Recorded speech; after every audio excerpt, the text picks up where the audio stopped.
Dobre rano.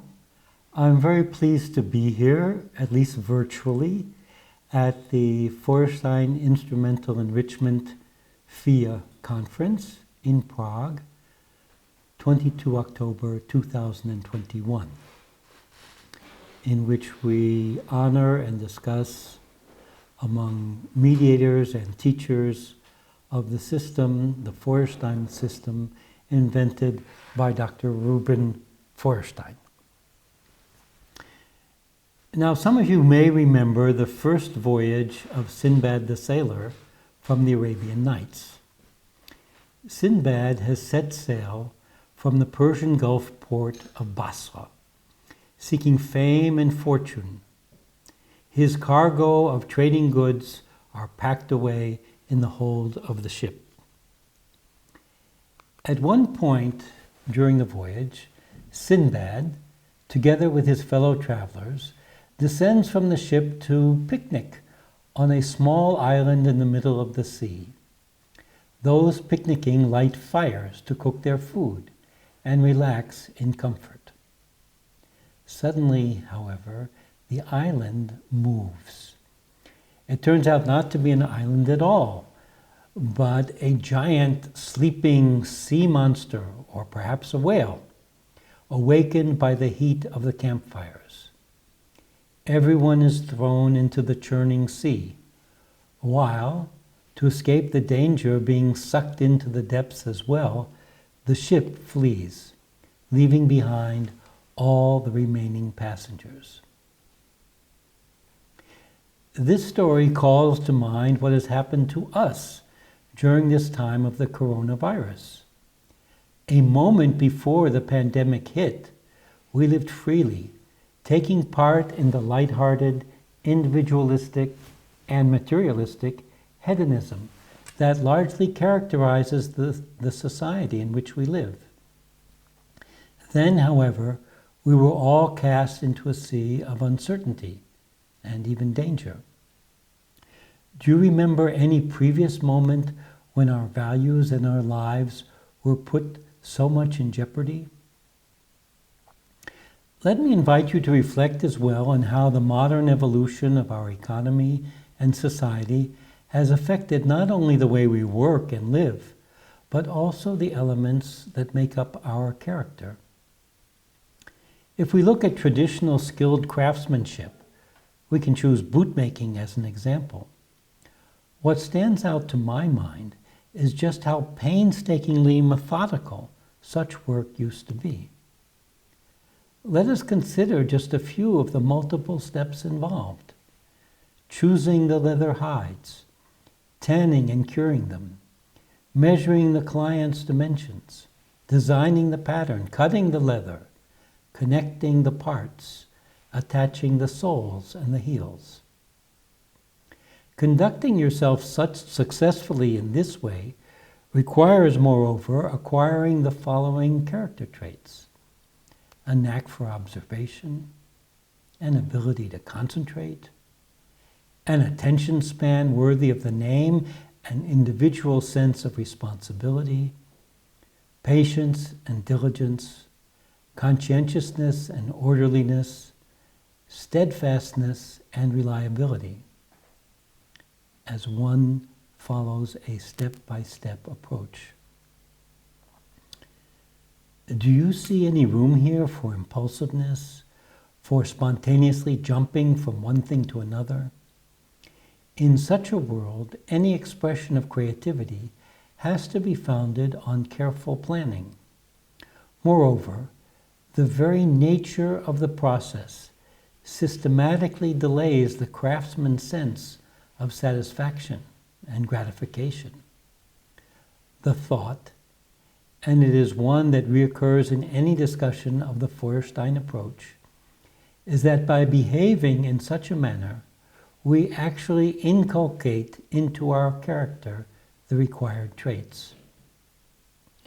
Today, we must admit, we live very differently. Our world is marked by easy access to immediate gratification. Whenever we wish to buy something, a little plastic card gives us instant credit. If we're hungry, fast food is available on every corner. If we seek entertainment, we can push on a remote control button and then press again if something else appeals to us more, no matter how briefly. Increasingly, moreover, our sometimes obsessive involvement in social media calls upon us to demonstrate unrestrained spontaneity, recognizing and rewarding even our most impulsive outbursts with dopamine shots from assorted likes, comments, and shares. No wonder people refer to the dumbing down of our minds. Are we looking out then upon a world where our confidence is undermined by global uncertainty and our character debilitated by a perhaps deceptive liberation from discipline and self-restraint? Since you are here participating in the ATC-Feuerstein conference, perhaps you are asking yourselves at this point, can Feuerstein instrumental enrichment, FIA, really be the answer to all these woes? My response is, not exactly, but at least we should give it a try. First, let's recognize the most familiar demands made by FIA on our understanding and behavior. Not coincidentally, it might remind you of the training that an apprentice bootmaker would have experienced in times gone by. 1. FIA is a program of mediated learning. That means we are not expected or even asked to immediately comprehend anything at all by ourselves as isolated, separate, and distinct individuals. From the outset, we are treated as part of a larger group that can help us grow and develop. Learning in this way starts with gathering information from the outside. That process requires attentiveness, perseverance, and resourcefulness. What we know does not spring fully formed from our own intuition, our instantaneous associations, or our immediate thoughts. Acquiring knowledge, therefore, is not at all comparable to the mind of Zeus giving birth to a full-blown Venus. 3. Just as we ourselves exist in a certain delimited context, so the data we collect should fit into an orderly way of thinking. Such a system identifies, labels, and characterizes certain elements, placing them properly in time and space, and showing us how they relate to one another. In general parlance, we call this process connecting the dots, so we can make sense of them. 4. To my mind, FIA represents the very opposite of the counterculture that emerged in America in the 60s, when I became an adult. You will be familiar, perhaps, with the slogans of the Woodstock generation. Never trust anyone over 30. Let it all hang out. I would venture to claim that FIA represents the polar opposite of this spontaneous and impulsive celebration of the self. To paraphrase Dr. Feuerstein, don't accept me as I am. Love me for what, with your help, I might become. Many of you have experienced FIA as a tool for individual self-development, and I know how helpful it can be in particular therapeutic settings. That, I believe, is all praiseworthy. It is a way of bettering humanity, one person in need at a time.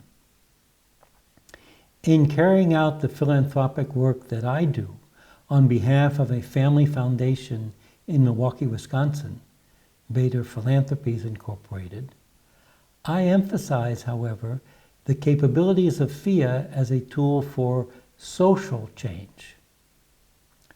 Perhaps you have heard of what economists have called the Matthew effect, as illustrated in the parable of the talents in the book of Matthew 25:29. Quote, For For to everyone who has, more will be given, and he will have an abundance. But from one who has not, even what he has will be taken away. Even removed from its strictly theological context, this phrase actually points to a commonly observed, empirically demonstrated social and economic reality. Those who are already the most highly motivated, the most conscientious and energetic, and the most resourceful are precisely those who will profit most from any given opportunity. Persons with lesser motivation, with a weak sense of individual responsibility, and little in the way of conscientiousness or resourcefulness, will continue to come up short. One way to define our philanthropic goals is to say we want to address the needs of this latter, weaker group.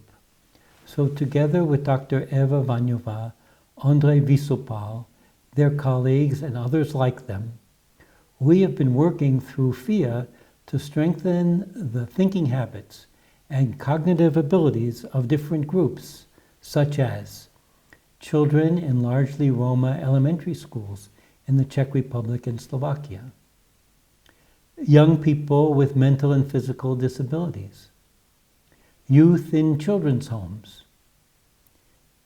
Czech and Slovak prisoners in the penitentiaries, and beneficiaries of food banks. Increasingly, my purpose is to bring FIA to more adults on the margins of society, to others who have lost out, to homeless women, and to the chronically unemployed, for example. Although the programs funded by Beta Philanthropies and the Pirkei Avi initiative are mainly focused on helping Roma, they can also assist others who find themselves in dire straits.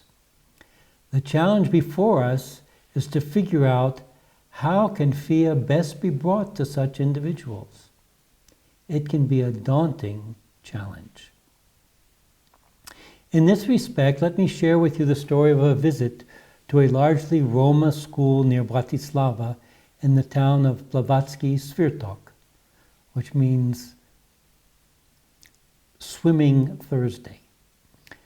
Some years ago, the school was emptied of its majority Slovak pupils by a familiar phenomenon called white flight.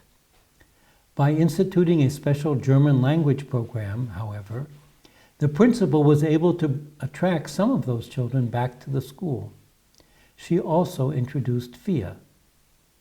When Andrei Visopol and I went to Plavatsky Svirtok last year, we heard the following tale.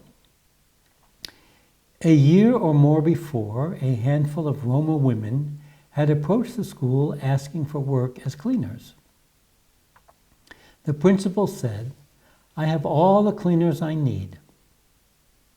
As you can see, the school building is half empty. Would you consider, however, joining our team as assistants? We need you to help calm down the students and keep discipline, and we will train you in a special method, Feuerstein, so you can do it." The women who came from the nearby settlement accepted this job offer and apparently have been very happy with their work. During our visit, they requested an additional meeting to ask for more FIA training.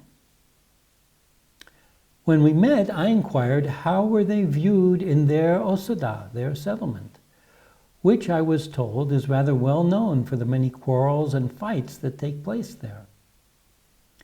Their answer may surprise you. It certainly inspired me. At first, they said, we were viewed with suspicion in the settlement. Gradually, however, we began to use the Feuerstein approach there, asking questions to find out what was wrong instead of shouting out rebukes. We were operating according to FIA, not only at the school, but also with our friends and neighbors. Thanks to Feuerstein, We're now calming down the entire settlement, they said.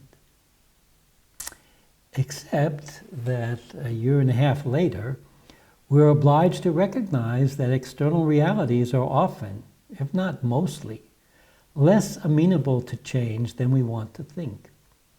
Since that uplifting visit, the school building itself has been declared unsafe, and classes are now held in container classrooms. Some of the Roma women have ceased to work there, and at the same time, internal relations within the Osada have deteriorated even further into open enmity, fights, and disorder.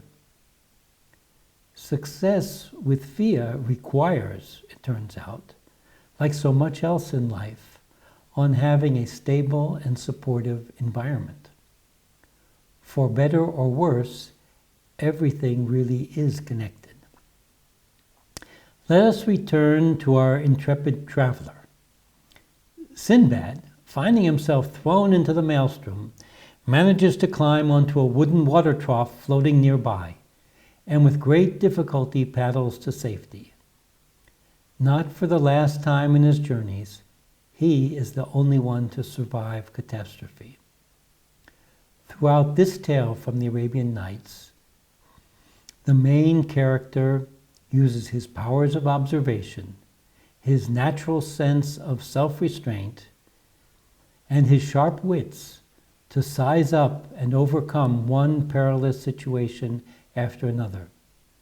By choosing the most intelligent option each time, he is able to return home to Baghdad from each of his 7 voyages a wealthy and happy man. If we consider his alertness and his capability to understand complex situations, might we see him as a prototype for the Feuerstein emphasis on developing cognitive abilities and reflective character traits?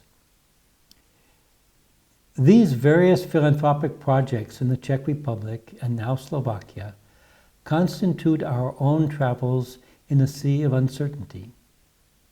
My hope is that by spreading FIA, Feuerstein Instrumental Enrichment, or should the E really stand for empowerment, we will be able to strengthen, in ourselves and in others, the same qualities of mind and character that repeatedly brought Sinbad back to safe harbor. Thereby we might recover the singular capabilities once instilled by traditional craftsmanship. Motivated in this way, we will undoubtedly be better equipped to bring such valuable teachings to others in our society who so badly need it. Děkuji.